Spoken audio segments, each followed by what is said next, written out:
सिंधुदुर्ग येथील मालवण येथील राजकोट किल्ल्यावरचा छत्रपती शिवाजी महाराजांचा जो पुतळा पडला गेला त्या दुर्घटनेच्या संदर्भात पंतप्रधान नरेंद्र मोदी हे आज महाराष्ट्र दौऱ्यावरती असताना त्यांनी माफी मागितलेली आहे। या सगळ्या संदर्भात बोलण्याकरता आपल्यासोबत काँग्रेसचे वरिष्ठ नेते आणि राज्याचे माजी मुख्यमंत्री पृथ्वीराज चव्हाण सर आहेत।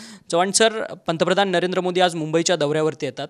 जशा पद्धतीने विरोधकांनी मागणी अर्थात तुम्ही मागणी ठेवलेली की पंतप्रधान नरेंद्र मोदी यांनी माफी मागावी, तर त्यांनी आज भर सभेमध्ये या सगळ्या दुर्घटनेसंदर्भात माफी मागितलेली आहे। प्रधानमंत्र्यांनी माफी मागितली, आम्ही मागणी केली होती, पण मला वाटतं त्यांनी कुठेतरी किंतु परंतुमध्ये ते गुंतले, कुठेतरी राजकारण करायचा प्रयत्न केला। माफी मागता मागता पण प्रधानमंत्र्यांना राजकारण करावं असं वाटलं आणि त्यामुळे ही अनकंडिशनल अपॉलॉजी नाही। पण मला वाटतं की माफी मागून हा प्रश्न संपणार नाही आहे। या प्रकरणाची चौकशी करून दोषींना शिक्षा झाली पाहिजे। आज शिवछत्रपतींच्या पुतळ्याच्या कामातच जर काही पैसे लोक खाणार असतील तर त्यांना जनता कधी माफ करणार नाही। आज शिवाजी महाराज असते तर त्यांनी यांचे हात कलम केले असते। तर त्यामुळं मला वाटतं की नरेंद्र मोदींनी मुंबईतून परत दिल्लीला जाण्यापूर्वी जबाबदारी निश्चित केली पाहिजे आणि जो कोणी जबाबदार असेल त्याला शिक्षा दिली पाहिजे। इतक्या कलथानपणानं हे कारभार चाललेला आहे, इतक्या लाईटली घेण्यासारखा हा विषय नाही आहे। म्हणून मला वाटतं की माफी मागितली ठीक आहे, परंतु ती मागताना देखील सावरकर आणि शिवाजी महाराजांची तुलना करायचं काही कारण नव्हतं आणि पुन्हा मराठी जनमानसाला ठेस पोचवायचं काम प्रधानमंत्र्यांच्याकडून झालेलं आहे। मुख्यमंत्री म्हणतात की नेव्हीचा दोष आहे। मला प्रधानमंत्र्यांना विनंती करायची की सैन्याचं मनोधैर्य खच्चीकरण करू देऊ नका आणि जर खरोखरीच नेव्हीच्या काही अधिकाऱ्यांचा दोष असेल तर त्याची राजनैतिक जबाबदारी राजनाथ सिंग यांनी घेतली पाहिजे, कारण he is the political head of arm forces. म्हणून मला वाटतं की कुणाला तरी तुम्ही या प्रकरणामध्ये निश्चित जबाबदारी फिक्स करून त्याच्यावर कारवाई करणं अपेक्षित आहे। ते जर केलं नाही तर महाराष्ट्राची जनता तुम्हाला माफ करणार नाही। तुम्ही किती निवडणुका पुढे ढकला, तुम्हाला आता महाराष्ट्रात जे काय व्हायचं आहे तेच होणार आहे। सर, पण आजच्या या संपूर्ण सभेमध्ये पंतप्रधान नरेंद्र मोदी यांनी माफी मागताना सावरकरांचा उल्लेख करत ठाकरे गटाला खरं तर त्यांनी डिवचलेलं आहे। ठाकरे आता तुमच्यासोबत आहेत, अर्थात काँग्रेससोबत आहे, त्यामुळे ठाकरेंना डिवचताना त्यांनी म्हणालं की हेच काँग्रेसवाले जे सावरकरांना शिव्या देतात त्यांनी सावरकरांची कधी माफी मागितलेली आहे का? सावरकर हे खूप कॉन्ट्रोवर्शियल व्यक्तिमत्व आहे। त्यांनी काही काम केलं त्याबद्दल काँग्रेसने त्यांचा सन्मानही केलेला आहे। इंदिरा गांधींनी त्यांच्या स्मरणार्थ तिकीटही काढलं होतं।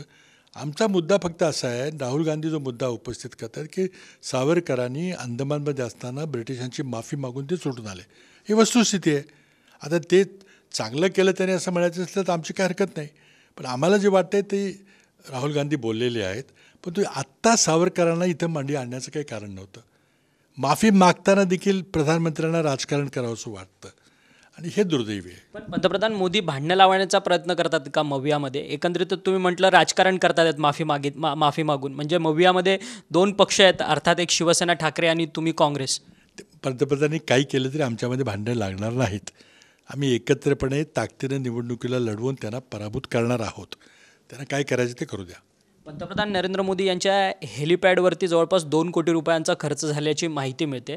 त्याच्यावरती केंद्रीय माजी मंत्री जे आहेत खासदार नारायण राणे हे म्हणतात की आमचं भाग्य आहे की पंतप्रधान नरेंद्र मोदी हे आमच्या इथे उद्घाटनाला आले, त्यांच्या उद्घाटनाला 10 कोटी रुपये खर्च झाला तरी हे आमचं भाग्यच ठरणार नाही। प्रश्न असा आहे की पंतप्रधानांचा सन्मान ठेवला पाहिजे, यामध्ये काही दुमत नाही, पण त्या प्रकरणामध्ये पैसे कोणी खाल्ले आणि त्यामधून पैसे कमवायचा कोणी प्रयत्न केला? शिवाजी महाराजांच्या पुतळ्याचं काम तुम्ही कोणाला दिलं? 24 वर्षाच्या मुलाला दिलं, जो तुमचा फक्त कौटुंबिक परिचयाचा मुलगा आहे त्याला दिलं। त्यांनी कधीही मोठा पुतळा केला नव्हता। आपण कुठल्याही कंपनीला रस्त्याचं कॉन्ट्रॅक्ट असेल, एखाद्या बिल्डिंगचं कॉन्ट्रॅक्ट असेल तर पूर्वानुभव बघतो आपण। यांना काय पूर्वानुभव होता? आणि त्यामुळं ह्या सगळ्या प्रकरणाची निपक्षपाती चौकशी झाली पाहिजे। ती होणार नाही याची आम्हाला खात्री आहे, कारण आत्तापर्यंत मोदींनी कधीही दोषींना शिक्षा दिली नाही। त्यांना दोषींना नेहमी ते संरक्षण देत आलेले आहेत। आताही आम्हाला काही वाटत नाही की यात ते करतील, पण त्यांनी जर नाही केलं तर प्रक्षुब्ध जनतेच्या त्यांना रागाला सामोरं जावं लागेल। तुम्ही राज्याचे माजी मुख्यमंत्री म्हणून सगळं ह्या राज्याचा गाडा पण पाहिलेला आहे, गाडा हाकलेला आहे. खरं तर गेल्या अनेक दिवसांपासून अनेक घटना बाबा होताना आपल्याला पाहायला मिळतात. बदलापूरची घटना झाली, छत्रपती शिवाजी महाराजांचा पुतळा पडल्याची दुर्घटना झाली, त्याचसोबतच ड्रग पेडलिंगच्या अनेक केसेस ज्या आहेत त्या राज्यात समोर आलेल्या पाहायला मिळालं. या सगळ्यामधले आरोपी फरार होताना कुठेतरी पाहायला मिळतात. राज्यात कायदा सुव्यवस्थेचा वचक राहिला नाही का? नाही, कायदा सुव्यवस्था म्हणण्यापेक्षा गृहमंत्र्यांनी आपल्या जवळच्या लोकांना वाचवायचा जर निर्णय घेतला तर कोणाला शिक्षा होणार नाही. आज पुण्याच्या पोर्शे कार अपघात प्रकरणी देखील कोणीतरी मंत्र्यांनी हस्तक्षेप केला आणि त्या श्रीमंत माणसाच्या मुलाला वाचवायचा प्रयत्न केला. आज पुण्यामध्ये कोयत्या गँग ह्या पोलीस अधिकाऱ्यांच्यावर हल्ला करतात. बदलापूरचं प्रकरण जर ताबडतोब त्यावर कारवाई पोलिसांनी केली असती तर इतकं चिघळत नसतं. दोषीला शिक्षा जेव्हा व्हायची तेव्हा होईल. पण त्या संस्थेतले चालक हे RSS आणि आपल्या विचाराचे आहेत म्हणून तुम्ही ती केस दडपायचा प्रयत्न केला. त्या चिमुकल्या बिचाऱ्यांना न्याय मिळण्याच्यामध्ये तुम्ही अडथळा निर्माण करा म्हणून लोक प्रक्षुब्ध झाले. आज शिवछत्रपतीच्या पुतळ्याचा अपघात झाला, याची चौकशी केली पाहिजे. कोणी आदेश दिला? आज नरेंद्र मोदींना तेवढं इव्हेंट करायचा होता म्हणून ज्या पुतळ्याला 3-3 वर्ष लागतात तुम्ही 6 महिन्यात त्याला करायला सांगितलं. आता त्या माणसांनी कॉर्नर्स कट करून काहीतरी काम केलं. आता त्याची चौकशी झाली पाहिजे. त्याला तुम्ही कुठेतरी लपवलं. आता तो लोकांच्या समोर मीडियासमोर येत नाही माणूस. आणि त्यामुळं मला वाटतं की ह्या गलथान कारभारावर आणि त्याच्यापेक्षाही महत्त्वाचं म्हणजे ह्या झालेल्या भ्रष्टाचाराबद्दल दोषींना शोधून काढलं पाहिजे. मग गृहमंत्री ह्यामध्ये सगळे दोषी ठरतात का? कारण की ज्या पद्धतीने मुख्य त्या राजकीय वर्तुळात अशी चर्चा आहे की मुख्यमंत्री कुठेतरी उपमुख्यमंत्र्यांना दाबण्याचं सातत्याने काम करतात आणि अशी सगळी काही घटना होते, त्यामुळे उपमुख्यमंत्री हे एकटेच दोषी आहेत. नाही, असं आहे की आज महायुती मंत्रिमंडळामध्ये काय चाललं आहे आपण रोज बघतोय. नारायण राणे कशाप्रकारे शिव्या देत आहेत, तानाजी सावंत काय म्हटले.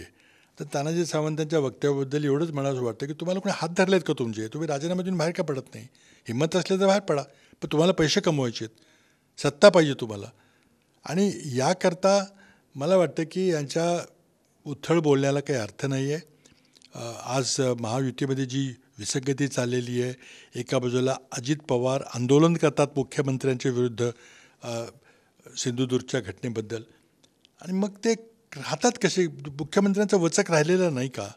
मुख्यमंत्र्यांना आपलं पद सांभाळता आलं नाही तर त्यांनी थांबलं पाहिजे, दुसऱ्या कोणाला तरी जबाबदारी दिली पाहिजे. महाराष्ट्रात प्रचंड नुकसान होते, बदनामी होते. आज देशभरामध्ये या प्रकरणाबद्दल चीड निर्माण झालेली आहे की शिवाजी महाराजांच्या पुतळ्या उभारणीच्या कामामध्ये देखील ह्या लोकांनी पैसे खाल्ले. काँग्रेसचा स्टँड काय असणार यापुढे? खरं तर आता पंतप्रधान मोदींनी माफी मागितली आहे, ह्यापुढचं तुमची भूमिका काय असणार आहे? कारण की तुम्ही म्हणतायत की माफी मागताना देखील पंतप्रधानांनी मध्ये राजकारण आणलं म्हणून. नाही, आता आम्ही काय पुढं आंदोलन कसं पुढं न्यायचं ते ठरवू. आम्ही 1 तारखेला आमचं आंदोलन आहे, पण आम्हाला वाटतं की कोणाला तरी जबाबदारी फिक्स करून त्याला शिक्षा दिल्याशिवाय महाराष्ट्रातली जनता शांत बसणार नाही. धन्यवाद, तुम्ही आमच्याशी बातचीत केली. होते राज्याचे माजी मुख्यमंत्री आणि काँग्रेस नेते पृथ्वीराज चव्हाण यांचं म्हणणं आहे की खरं तर ह्या घटनेची छत्रपती शिवाजी महाराजांचा पुतळा पडल्याच्या घटना प्रकरणाची कुणीतरी जबाबदारी घेतली पाहिजे, परंतु माफी मागताना पंतप्रधान नरेंद्र मोदी यांनी कुठेतरी राजकारण केलेलं आहे आणि सावरकरांचा मुद्दा जो आहे तो उकरून काढलेला आहे. त्यामुळे आमचं आंदोलन 1 तारखेचं जे आंदोलन आहे ते आम्ही करून राहणार असं जे मत आहे ते पृथ्वीराज चव्हाण यांनी आपल्याशी बोलताना व्यक्त केलं. व्हिडिओ जर्नलिस्ट मनीष विचारेसह अक्षय मंकणी, TV9 मराठी, मुंबई.